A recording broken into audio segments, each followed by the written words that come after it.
بسم اللہ الرحمن الرحیم۔ السلام علیکم ورحمۃ اللہ وبرکاتہ۔ ناظرین، آج ہم گئے تھے سائیوال ڈاکٹر ظفر اقبال لودھی صاحب کے پاس۔ یہ ڈاکٹر صاحب تھوڑا سا دوسرے ڈاکٹروں سے ہٹ کر ہیں، ان کا علاج بھی دوسرے ڈاکٹروں سے تھوڑا سا مختلف ہے، تو اس لیے میں نے کہا کہ آپ کے ساتھ یہ شیئر کر دوں تاکہ زیادہ سے زیادہ لوگوں کو اس کا فائدہ ہو۔ تو ہمارے جو مریض گئے ہیں تو اللہ کے حکم سے ان کو فائدہ ہو رہا ہے، تو میں نے کہا کہ آپ کے ساتھ بھی یہ شیئر کروں تاکہ آپ کا کوئی اس قسم کا کوئی مریض ہو کہ تو وہ ان سے جا کے مشورہ کر کے اپنی غذا کے مطابق، کیونکہ انسان کو کچھ چیزیں ہوتی ہیں موافق ہوتی ہیں، کچھ چیزیں ناموافق ہوتی ہیں۔ اب دیکھیں، دودھ کسی کو موافق ہوتا ہے، کسی کو نہیں ہوتا، کسی کو مچھلی موافق ہوتی ہے، کسی کو نہیں ہوتی، کسی کو اچار وغیرہ موافق ہوتا ہے، کسی کو نہیں ہوتا۔ تو اس قسم کی چیزیں جو ہے نا ہمارے یہ ہیں مہر امراض یہ ڈاکٹر صاحب جو ہیں یہ دوائی وغیرہ کم دیتے ہیں، باقی جو ہے یہ غذا کے ذریعے آپ کی جو چیزیں موافق ہیں وہ آپ کو بتا دیتے ہیں، جو چیزیں آپ کے خون میں، آپ کے جسم کے، آپ کی باڈی کے موافق نہیں ہیں ان سے آپ کو روک دیتے ہیں۔ تو اللہ کے حکم سے وہ جو آپ کو مرضیں لگی ہوتی ہیں وہ ختم ہو جاتی ہیں اگر آپ اس روٹین کے مطابق کھانا پینا اپنا سٹارٹ کر دیں تو کافی بہتری آ جاتی ہے۔ ہم نے تقریباً ان سے 3 مریضوں کو چیک کروایا۔ اللہ کے حکم سے یہ ایک بہت ہی اچھے انسان ہیں، نمازی پرہیزی اور بہت ہی علماء کے ساتھ جڑے ہوئے ہیں، دینی اور مذہبی ذہن رکھنے والے ہیں، تو بہت ہی فائدہ ہوا ہمارے مریضوں کو۔ تو آج کل جیسے ڈاکٹروں کی حالت ہے وہ یہ ہے کہ جو بھی آئے اس کو کاٹ لو، جو بھی آئے اس کو کاٹتے جاؤ، جیبیں بھرتے جاؤ، 2,000 روپے، 5,000 روپے ان کی چیک اپ فیس ہے۔ اس کے وہ ٹائم کتنا دیتے ہیں؟ 2-4 منٹ، 5 منٹ، زیادہ سے زیادہ 5 منٹ دے کے آپ سے 2-4 ہزار، 5,000 لے لیں گے۔ ان کو اتنے نہیں ہے کہ ہمارے ملک میں غریب لوگ ہیں، غربت ہے، ایک بندہ 700-800 روپے دیہڑی کرنے والا ہے، وہ آپ کو کیسے چیک کروا سکتا ہے؟ اس کے لیے تو کوئی سسٹم ہونا چاہیے کہ وہ بھی اچھے ڈاکٹروں کو چیک کروا سکے۔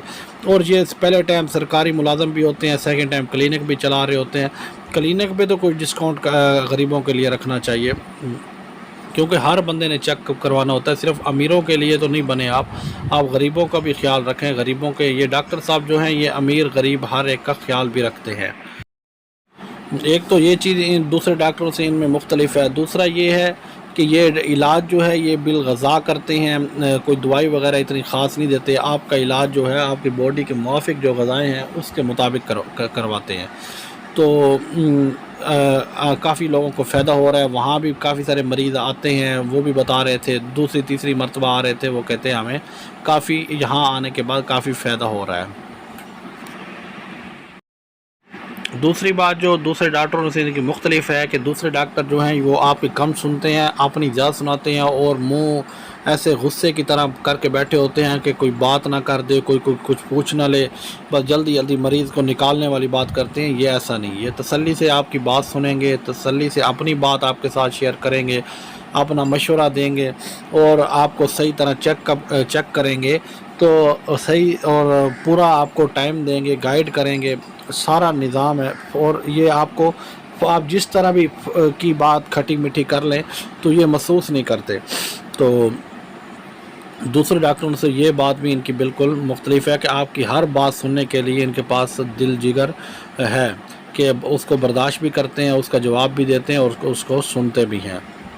تو یہ آپ کے ساتھ شیئر کرنا تھا۔ جو آپ کے ہاں عرصہ دراز سے مریض ہیں، جو علاج جن کا کوئی موافق نہیں آ رہا، کہ ہسپتال والوں نے جس کو جواب دے رکھا ہے تو اس کو ان کے پاس لے جائیں، انشاءاللہ فائدہ ہوگا۔ ہمارا ایک ایسا مریض تھا جس کو ہسپتال والوں نے جواب دے دیا تھا، تو ہم بھی اس کا علاج ان سے کروا رہے ہیں۔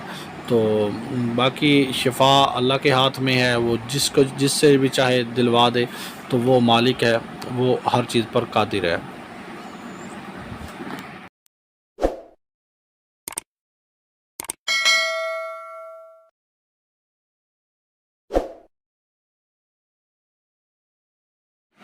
ناظرین ساتھ ساتھ آپ سے یہ گزارش بھی کرتے ہیں کہ ہمارے چینل کو سبسکرائب بھی کر دیا کریں تاکہ ہمیں بھی فائدہ ہوتا رہے، آپ کے فائدے کی ہم ویڈیو بناتے رہتے ہیں۔ تو یہ ڈاکٹر صاحب نے پھر اس کے بعد ہمیں چیک اپ کے بعد یہ فائل دی ہے، تو فائل میں یہ جو غذا کے شیڈول ہیں کہ صبح یہ کھانا ہے، شام کو یہ کھانا ہے، روٹین میں یہ کھاتے رہنا ہے، تو اس قسم کے شیڈول کے کچھ کاغذات ہیں وہ ڈاکٹر صاحب نے ہمیں دیے ہیں کہ آپ نے اس کے مطابق غذائیں اپنی استعمال کرنی ہیں، اور کون سی کرنی ہے کون سی نہیں کرنی، کون سی آپ کے جسم کے موافق ہے اور کون سی نہیں ہے۔ تو اس قسم کا یہ چارٹ بنا کر ڈاکٹر صاحب نے دیا ہے، تو اس پر عمل کرنا ہے، تو اور پھر 1 مہینے کے بعد چیک اپ کروانے دوبارہ جانا ہے ڈاکٹر صاحب کے پاس۔ تو بھائیوں مجھے تو یہ ڈاکٹر صاحب بہت اچھے لگے ہیں، کیونکہ دوسرے جو ڈاکٹر ہوتے ہیں وہ ٹیسٹ اتنے لکھ دیتے ہیں، دوائیاں اتنی دے دیتی ہیں، جو ایک مرض ختم ہوتی ہے تو دوسری بندے کو لگ جاتی ہے، دوسری ختم ہوتی ہے تیسری لگ جاتی ہے۔ ان کا ٹارگٹ ہوتا ہے کہ اگر اس سال 1 ارب کی دوائی بیچی ہے تو اگلے سال 1.5 ارب کی بیچنی ہے، 2.25 ارب کی بیچنی ہے۔ اس طرح ان کو پھر کمیشن وغیرہ ملتے ہیں، کمپنی والے ان کو بونس وغیرہ دیتے ہیں اور مختلف چیزیں دیتے ہیں، ٹور وغیرہ کرواتے ہیں۔ تو یہ تو اس چکر میں لگے ہوئے ہیں، ان کو تو عوام کی غربت کی، مہنگائی کی، ان چیزوں سے یہ اپنے وہ مشن پہ یہ لگے ہوتے ہیں، ان کو ان چیزوں کی کوئی پرواہ نہیں ہوتی کہ عوام ڈوبتی ہے ڈوب جائے، مرتی ہے مر جائے۔ انہوں نے اپنی دوائیاں سیل کرنی ہوتی ہیں اور عوام کو بس وہ ٹیسٹ کے ان کے کمیشن ہوتے ہیں، ٹیسٹ کروانے ہوتے ہیں، جو بھی آ جائے ٹیسٹ کروائیں، یہی دوائیاں دیں۔ میں نے بہت سے ڈاکٹروں کو دیکھا ہے، وہ ہر مریض کو ایک قسم کی دوائی دے رہے ہوتے ہیں۔ تو اس کا کیا مطلب ہوتا ہے کہ مرضیں مختلف ہیں، مریض مختلف ہے، تو اس کو دوائی ایک قسم کی دی جا رہی ہے۔ تو اس کا یہی مطلب ہوتا ہے۔ ایک تو ان کی فیسیں اتنی باری باری ہوتی ہیں کہ عام آدمی اس کو افورڈ نہیں کر سکتا، تو پھر اوپر سے اس قسم کے یہ ہتھ کنڈے کرتے ہیں کہ جو بھی آئے ان کے پاس، باہر والے ڈاکٹروں کے پاس آپ چلے جائیں تو 5,000 تو مسٹ ہے آپ کا لگ جائے گا کہ اچھے ڈاکٹر کے پاس چلے جائیں، تو 5,000 غریب آدمی کے لیے کمانے کے لیے 10 دن 12 دن چاہیے۔ تو یہ ان کو خیال نہیں ہے۔ انشاءاللہ یہ عن قریب جب اللہ کے حضور عدالت میں جائیں گے تو اللہ ان سے پوچھے گا اور حساب ہوگا ان کا، تو یہ پیسے کو قبر میں نہیں لے کے جائیں گے۔ تو باقی آپ کا کوئی مریض ہے تو آپ یہ چیک کروائیں، ان کو یہ نمبر وغیرہ دیا ہوا ہے، ان کا یہ ایڈریس بھی لکھا ہوا ہے۔ تو اللہ پاک آپ کو آپ کے گھر والوں کو صحت و عافیت والی زندگی عطا فرمائے۔ تو ہماری باتیں سننے کا شکریہ۔ اللہ حافظ۔